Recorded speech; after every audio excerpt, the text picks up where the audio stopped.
history.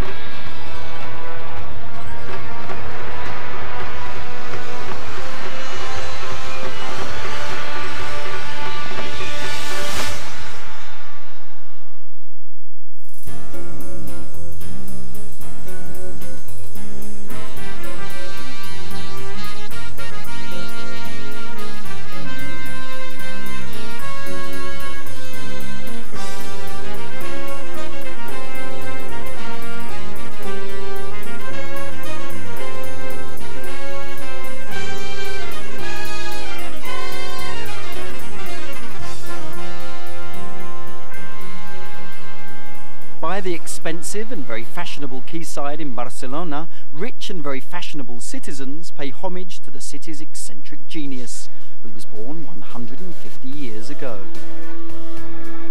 Every year, the brightest and best designers from home and abroad gather for the Gaudí fashion show, honouring Antoniu Гаудију, architect and designer.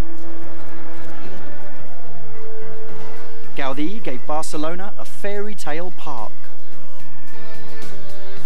a house of bones, a stone quarry, and a Disneyland cathedral. Today, in the fashion world, Antoni Miró is the city's favourite son.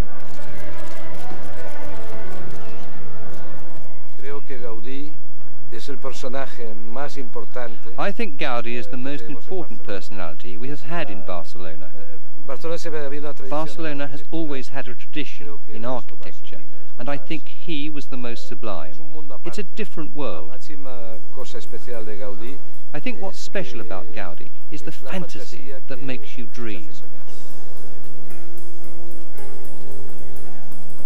Bimba Bosé is a top international model, hugely popular throughout Spain.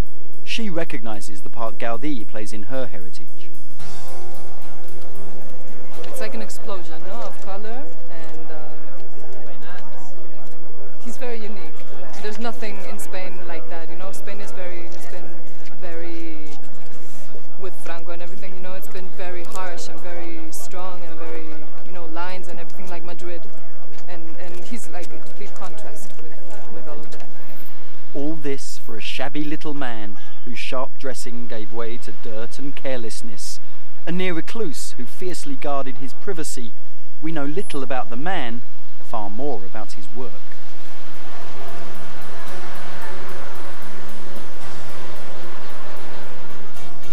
Gaudí is more than an architect. Gaudí is a genius. Gaudí is a cultural icon.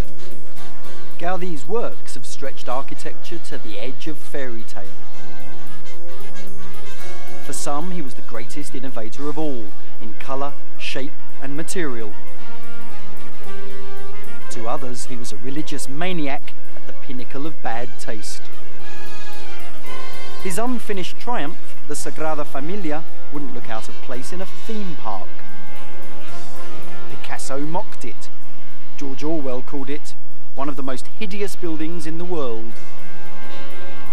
But today, the tourists come in their millions, and for Barcelona, it's the symbol of the city. The Gaudí story is said to have begun in Riudoms, a little town in Tarragona, northern Spain. The Catalans are a proud people, and in Riudoms they are particularly proud that this is the birthplace of Gaudí. 5 miles away from Riudoms is the much larger town of Reus, where Gaudí was christened.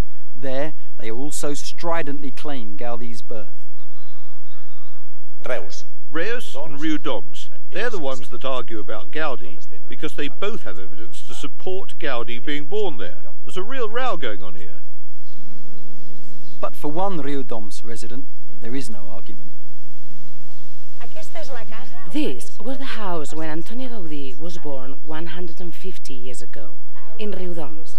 We know that is true because my great-grandmother was Antoniu Гаудијu's midwife. The house is Mas de la Calderera, a cool retreat for the family on the edge of Riudoms. Gaudí's father, a coppersmith, had a workshop there. His son spent many hours watching and helping. Entonces él dice que aprende más en el taller de su padre. Modelling copper in his father's workshop, he learnt more about the 3D principles of architecture and about space than he ever learnt in the School of Architecture. Gaudí needed the rural peace of Mas de la Calderera. He was a sickly youth who needed a lot of help. At an early age, he contracted rheumatic fever. Lo que marca más la vida de Gaudí, I think Gaudí's early years proved a particularly important stage in his life. He couldn't run. He could hardly walk because he had a problem with his knees. It was rheumatism. Then this illness converted him into a great observer. He put nature under the microscope.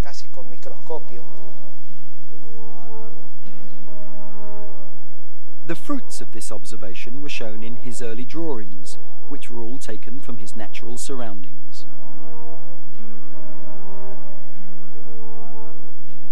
When Gaudí was, at last, well enough to go to school here in Reus, he distinguished himself by failing his drawing exams.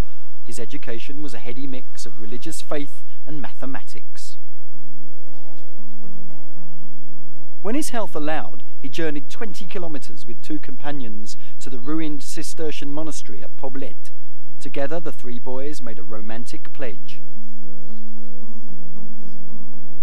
They decided, as the great kind of romantic gesture, as it were, to try and restore single-handedly this gigantic monastery. Of course, it's a kind of ludicrous idea that a 14-year-old should be able to do that, but it gives us a sense also already in youth that Gaudí is a man who has got ambition that sometimes runs beyond what is possible. Crazy or not, the monastery was rebuilt in the end, with another of the friends playing a large part in raising the money.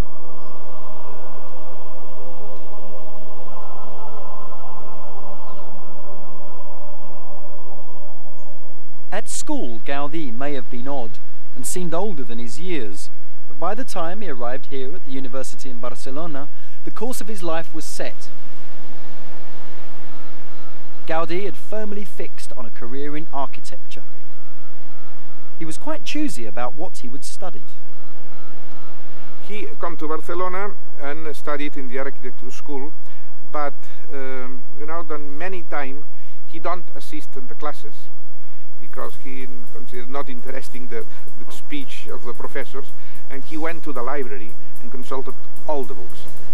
He did go to classes elsewhere which he thought might help him, philosophy for instance, but all this had to be paid for, so in his spare time he took on drawing work for established architects. But skipping classes didn't stunt his progress. By 1878 he had graduated, got his first commission, and was quite the young man about town. As a youth, Gaudí was very much a dandy figure. He had his gloves made at a special glove maker's, he had his hats made just around the corner here at Arnús. He even had his shoes broken in by his brother. And with his brother, Francesc, the aspiring architect took rooms in Barcelona's medieval old town. But Francesc died, only 25 years old, and only a month or 2 before the death of their mother. Gaudí did find consolation in the nearby church of Santa Maria del Mar. Never short of confidence, he was soon recommending restoration work to the authorities. His suggestions weren't always appreciated. The ornate lamps in the Plaza Real were his first official commission, and even then he only got the job because the first designer died shortly after being appointed. Gaudí's work went down well, but the success was overshadowed by a row over payment, one of several during Gaudí's career. But around this time, Gaudí made the pivotal friendship which was to dominate his career. Eusebi Güell, a fabulously rich industrialist, provided the bankroll which allowed Gaudí to indulge his fantasies for the rest of his life. He was fantastically fortunate, of course, in finding what every architect wants, a client like Eusebi Güell, who was one of the 10 richest people in the world at the time, and someone who was so utterly indulgent. Their first big project was on the Güell estate at Pedralbes, or what was then the edge of the city. Gaudí was hired to do some restoration and to provide an elegant entrance, in keeping with the dignity of such a rich family. The result was the Güell Pavilion, a complex of stables and one of Europe's most grandiose porters' lodges, all in a Moorish style.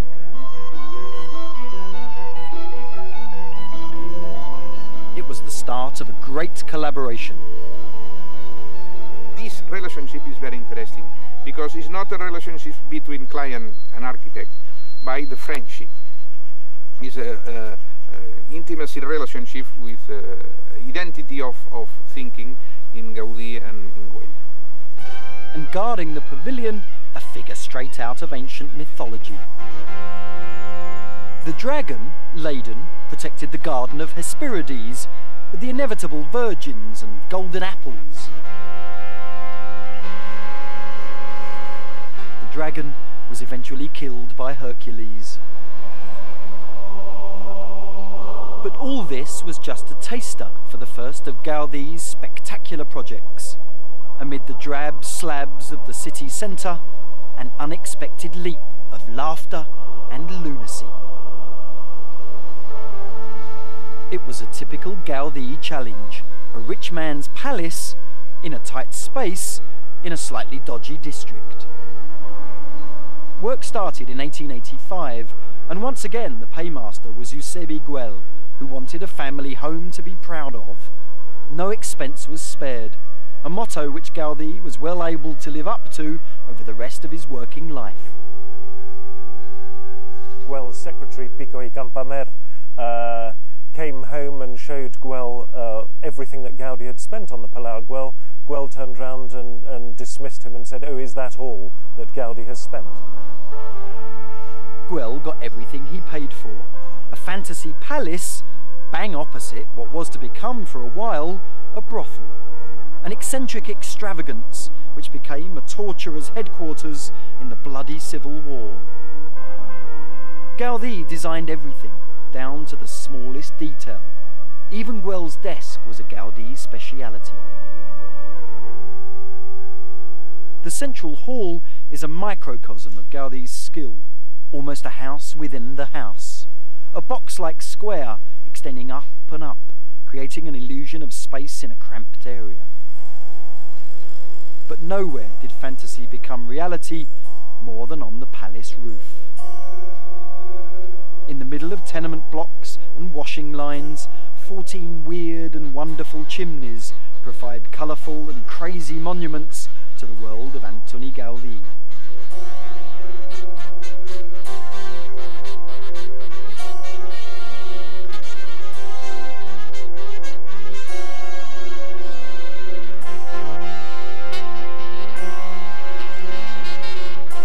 Not just a roof, but a fairy tale amid the city's squalor.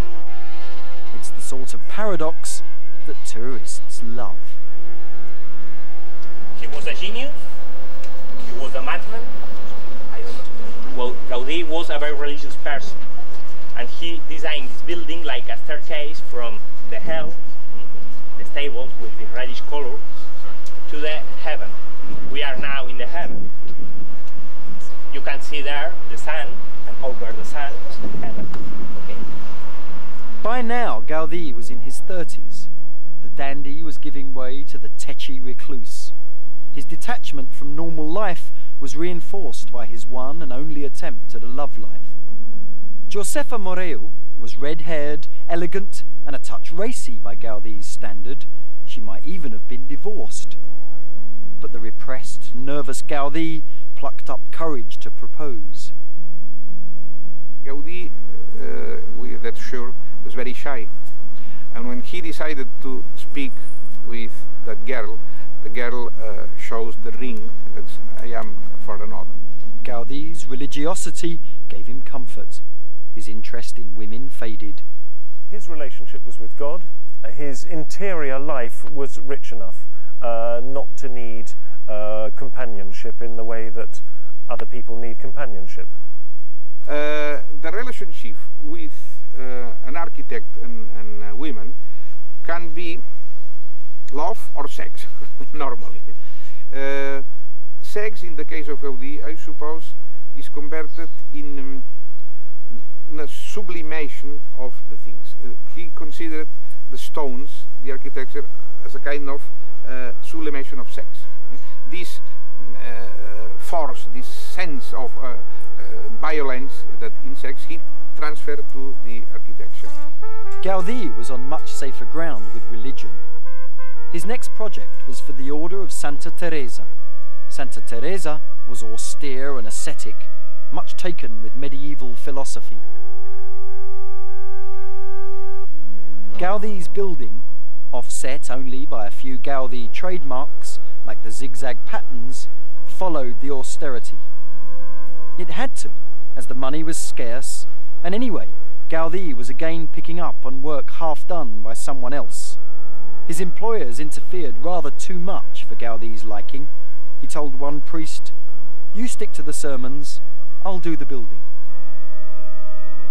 Gaudí was much more comfortable with Josep Iguel as his client. Near Sitges, half an hour outside Barcelona, he built for his long-time friend and patron some bodegas or wine cellars, now converted to a restaurant. Above the dining room is a small, exquisite chapel, showing that for Gaudí and Güell there was a place for piety everywhere. His plan for the whole structure started with the tent-shaped roof. The next project was also driven by pious paternalism, this time at a radical new development just south of Barcelona. Güell may have been super rich. Some of his wealth, through his wife, may even have come from the slave trade. But he was still an idealist. At the Santa Coloma site, he envisaged a model workers' town, like Bourneville or Port Sunlight, where his textile workers would have superior housing and superior conditions for their families. As with all Güell's dreams, the church was at the centre of it, for the architect too. The favorite work for Gaudí was the Colony Güell church, because Gaudí uses the Güell Colony crypt as the laboratory to explain his ideas in architecture and construction. Gaudí, in terms of architecture, was a fantastically arrogant man, arrogant and ambitious. He had decided that all previous architecture had developed their types of errors. His most obvious example is that the Gothic style was not perfect because it needed the flying buttresses, and he talked about the flying buttresses as being the crutches which held up this fake or erroneous style. Gaudí's answer was to use catenary arches to prevent roofs pushing their supporting walls outwards. The best way of describing it is to see how a chain falls, and a chain falls in a natural catenary arch.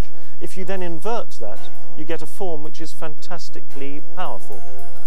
Using this principle, Gaudí took a floor plan of the church and suspended it upside down on the ceiling. He used string catenaries to represent each arch, and hung bags of shot from them to represent the building loads above. The weights distorted the catenaries into a shape that, once inverted, provided the correct shape for the arches to form a perfect load-bearing structure. This all had its drawbacks, though. Gaudí had used pork fat to grease the strings of his model, and the local mice took this as an invitation. Months of mathematical modelling were eaten before the results could be recorded. What's left is just the last frames of Gaudí's dream. He'd planned a big church dominating the countryside all around. He started at the bottom, and that's where he finished. The crypt alone took 15 years to build, and a sad and disappointed Güell died during the construction. To the modern observer, it all seems so fragile. You almost expect it to come tumbling down at any moment. The columns show off the obsession which was at the heart of all Gaudí's building. His yardstick was not to be found on the drawing board, it was in the very real examples of nature. His columns could be found in any line of trees. His use of colour was merely a development of the natural images he'd seen as a youth on his very doorstep in Mas de la Calderera. He discovered that nature uses geometrical forms, very useful, because during the history of art, many artists take model from nature, but especially for decoration. You can observe flowers and leaves in the capitals, or in the facade of Art Nouveau buildings. Yes, but Gaudí said it's not only for decoration. Nature had enormous possibility for structural forms, because the best column is a tree, and the tree resists the wind, the snow, and continues growing. It's very interesting structure. The bones in our skeleton are also excellent columns. The best dome is our head.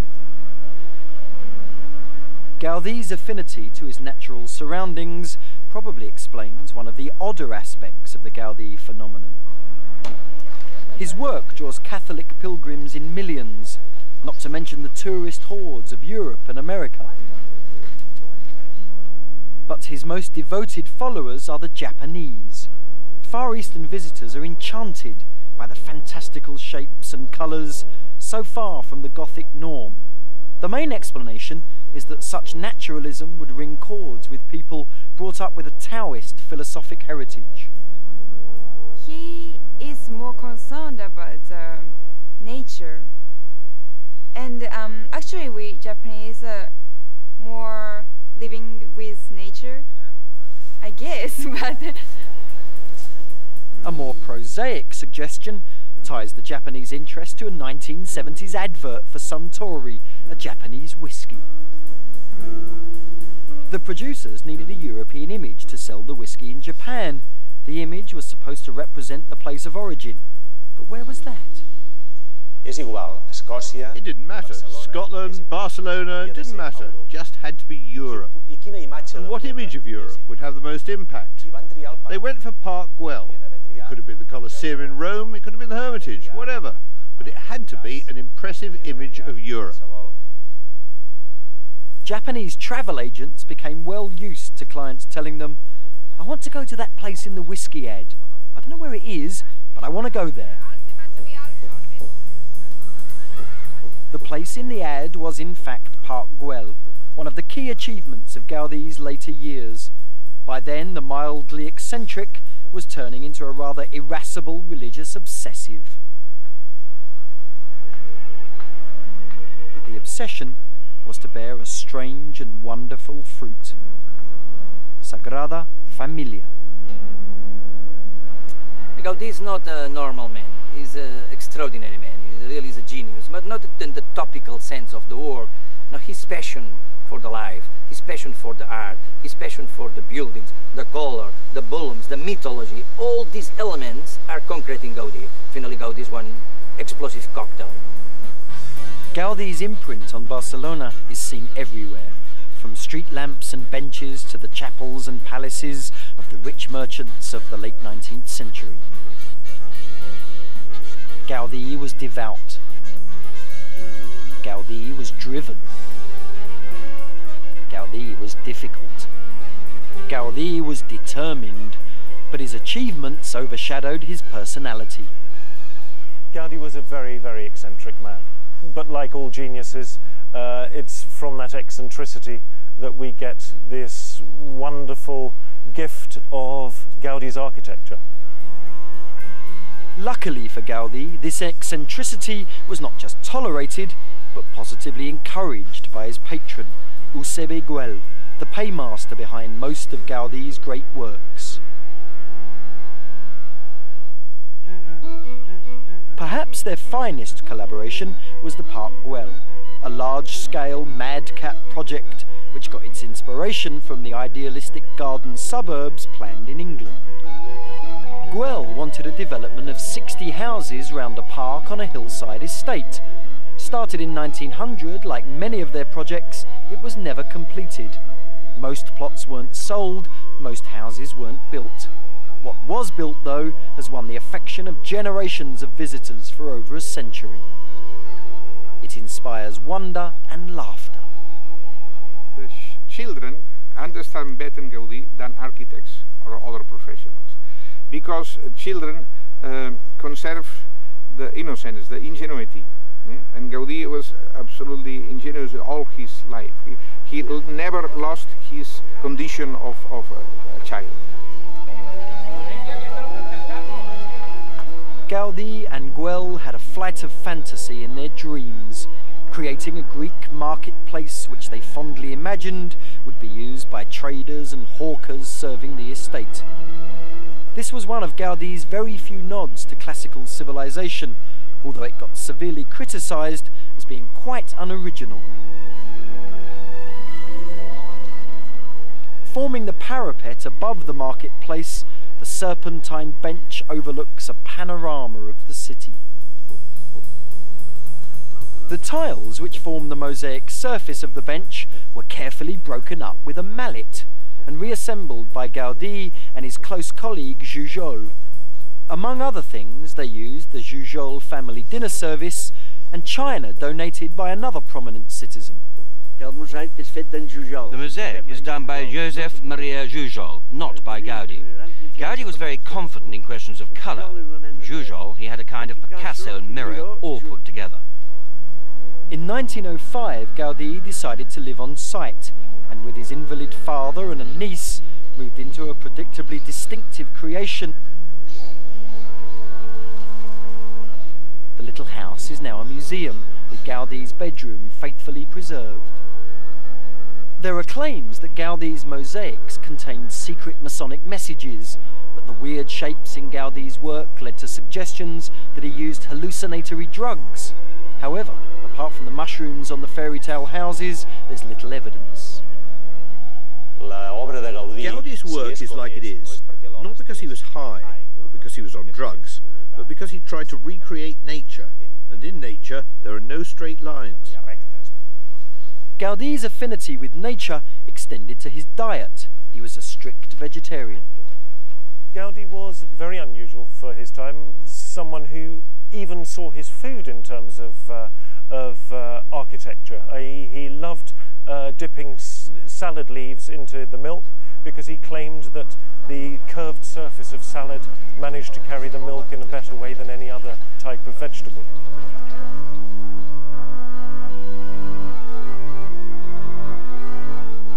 As well as a love of nature, Gaudí loved Catalonia. The country house at Bellesgard on the edge of Barcelona must have particularly appealed to Gaudí's Catalan patriotism.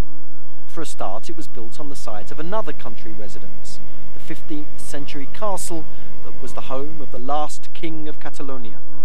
Built for the Sagues family, Bellesgard was specifically intended to revive memories of the triumphant past associated with the land. On top of the spire is the Cross of St. George, which itself sits on the crown of Catalonia, all above a series of walkways set into the roof that resemble one of M.C. Escher's fantasy pictures of staircases. They are supported by a series of delicate arches in the attic below.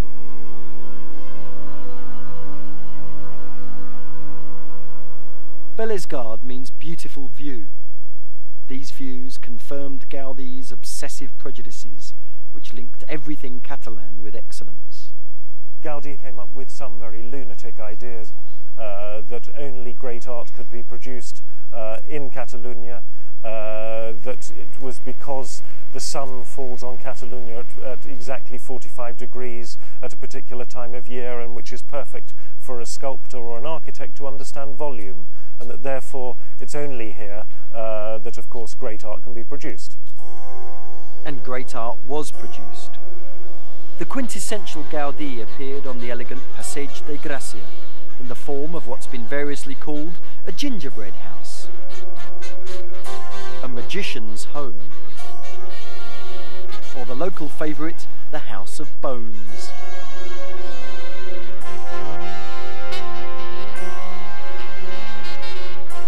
The eerie frontage with its skulls and limbs, its spiky balconies and its dragon-back roof defies all fashionable convention. Gaudí was in one sense an excellent choice of architect for Casa Batlló, a man well used to putting up a palace on the architectural equivalent of a postage stamp. This was the project when Gaudí declared war against straight lines. There were very few of them. Then there was Gaudí's war against the local authority and its busybody planning laws. The elephant's feet at the bottom of his pillars encroached well onto the pavement. Illegal and a danger to the public, said officials. Gaudí fought back in the manner he had perfected. He totally ignored them and went his own sweet way. Then there was the war against Señora Batlló. This was a bit trickier. She was a stern, conventional Castilian from a family used to having its own way. The terms of engagement were soon settled. Señor Batlló put up the money. Gaudí spent it. Señora Batlló complained. Gaudí spent it anyway. It all ended up when architect and client parted company before the house was completed. But as striking and challenging as Casa Batlló is, there are smaller, more delicate treasures. The windows and their sashes, the fittings and the handles all reveal the way Gaudí combined unusual design with a ruthless sense of practicability. Luis Gilbert is an Argentinian artist who has become the foremost restorer of Gaudí's metalwork. He copies the originals, using wax molds, making repairs or replacements as required. Esta es una de las piezas de los tiradores. This piece is one of the knobs that Gaudí designed. He designed different types of knobs and door handles in many varieties. Todas muy variadas. Y todas se acondicionan perfectamente a la mano. All of them are designed perfectly for the hand and the fingers. He was thinking of each door and the relation of the weight of the door and the effort that a person had to provide to open or close that door or drawer. Gaudí applied little effort when it came to client relations. He brooked little interference.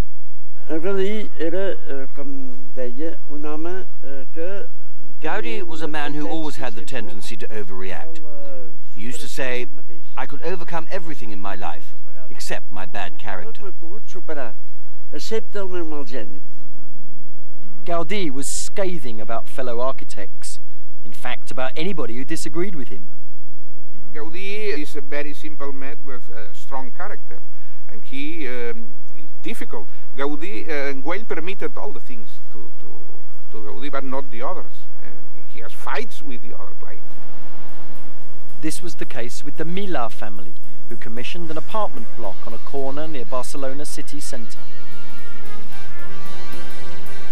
Señora Milà rather fancied something like this, or this, or maybe this. What she got was this. She wasn't happy. Mr. Milà understands Gaudí. Mrs. Milà cannot understand Gaudí. It's two mentalities, and I think it's the same problem that we have today. Is the two interpretations about Gaudí. Anyone interpret Gaudí with a genius, extraordinary man, and others says that this loco is an artist, is a la folie. The population of Barcelona soon made up its mind about Gaudí's latest extravagance. The Casa Milà soon became known as La Pedrera, the stone quarry. The middle classes took maximum offence. I remember one family in particular. The father of the family said to the children, every time that you pass in front of La Pedrada, you have to do with your hand like this.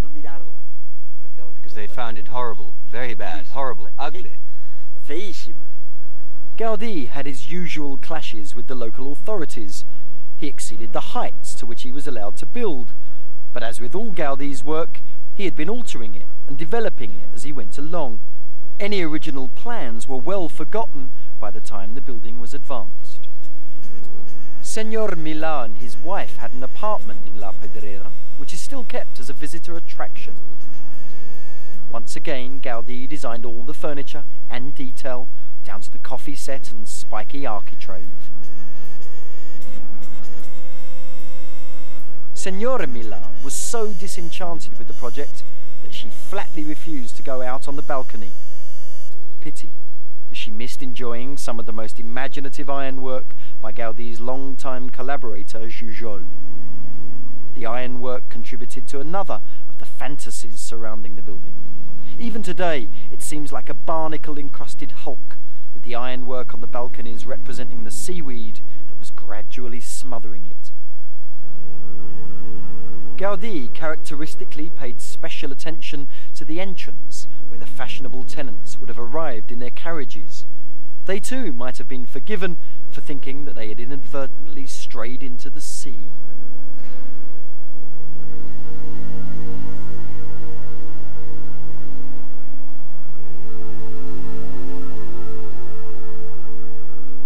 In the first decade of the 20th century, this lift was water-powered. It took 10 minutes to ascend from the ground floor to the attic. This too has now become a visitor attraction. The brick catenary arches of the corridors in the attics give maximum scope for light and space. But the highlight of La Pedrera is above the attics. It is the roof. Gaudí's crazy chimney pots proliferate like a space invasion. The endless ups and downs of the walkways further disorientate the visitor.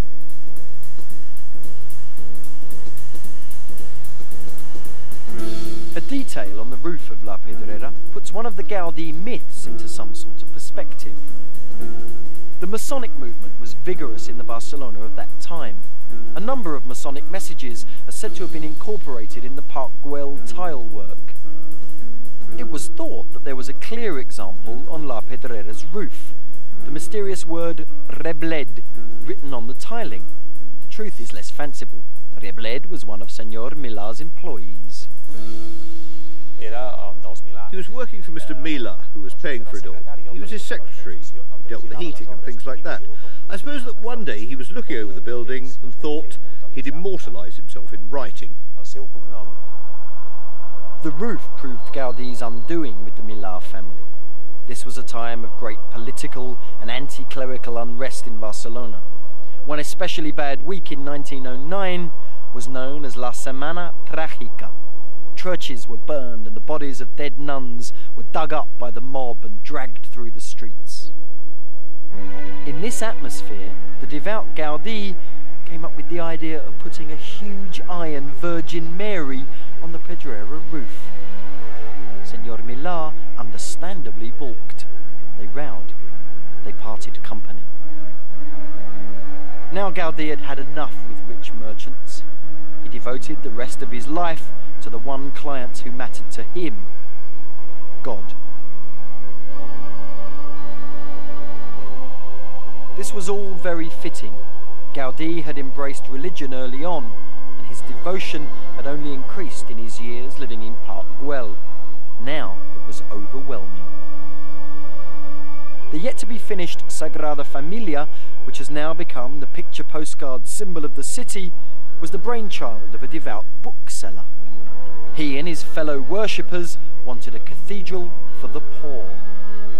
Gaudí was not their first choice architect. He began work in 1883, though, after the original architect was sacked. The spirituality is present in the life of Gaudí, and we can understand in the moment that Gaudí works in this new cathedral for Barcelona, La Sagrada Familia, Gaudí will present for God all the elements of his life. The east facade took 50 years to construct. Gaudí was urged to spend a generous early donation quickly before the new Bishop of Barcelona had a chance to divert the cash elsewhere. Gaudí needed no second invitation.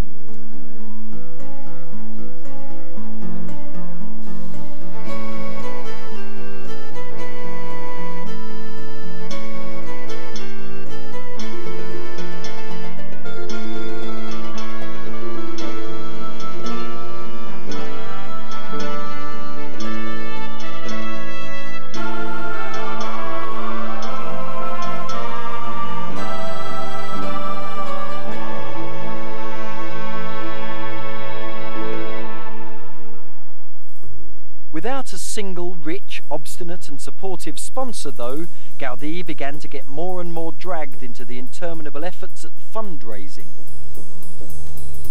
He doggedly guided party after party round the building site, urging more and more money out of them. Whatever the donation, it was never enough.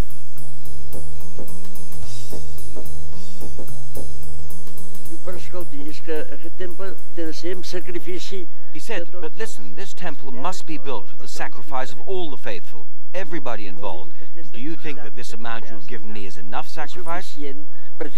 Come on, make more sacrifice. So they increased the amount. He collected from door to door. The smallest gifts from the very poor were treasures to him. Once he himself was even mistaken for a beggar. By the 1920s, Gaudí's eccentricity had reached its climax. He had taken to not returning to Park Güell. Instead, he increasingly slept in a tiny room on the cathedral building site. He had fewer and fewer connections with the world outside Sagrada Familia. Physically, he was a mess. He could still walk, though, the 15 kilometers each day to and from the church of St. Felipe Neri. He would doff his hat at the saint's bust and chat to the priest. This daily pilgrimage involved crossing the busy Gran Via, where he would wave his stick angrily at the trams, which annoyed him. On the 7th of June 1926, Gaudí was crossing the Gran Via, but not crossing quickly enough. The tram hit him, knocking him down.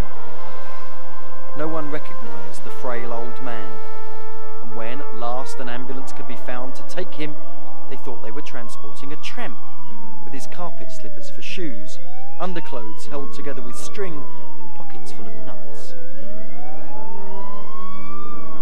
Even when he reached the Holy Cross Hospital, he was at first signed in as Antoni Sandí, a mistake that was eventually rectified. But after only 3 days, Gaudí died. As if the citizens of Barcelona were guilt-ridden by the manner of Gaudí's death, hundreds of thousands of mourners lined the city streets. Controversies about religion, Gaudí's eccentricity, the excesses of his creations, all died away. One newspaper proclaimed the death of a saint.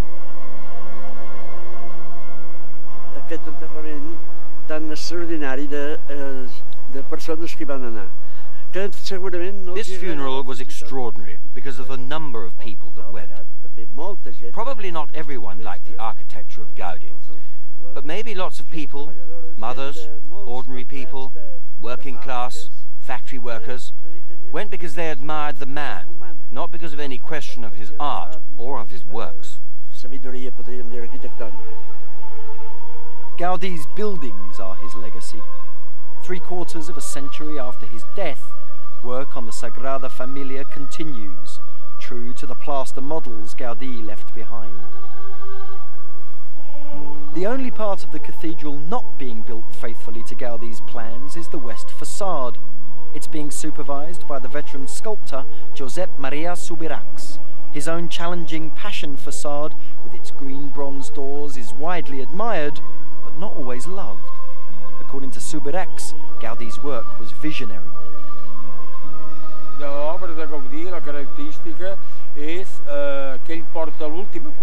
The main characteristic of Gaudí's work is that he brought to a peak the vaulted architecture that the Romans had invented.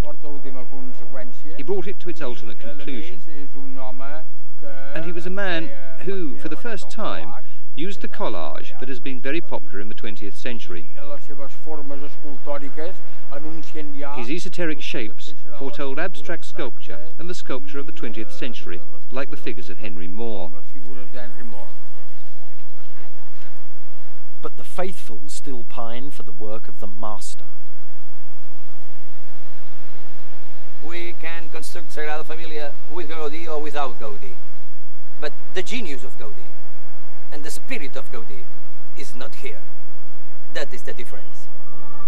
The controversial cathedral probably won't be completed for another century yet.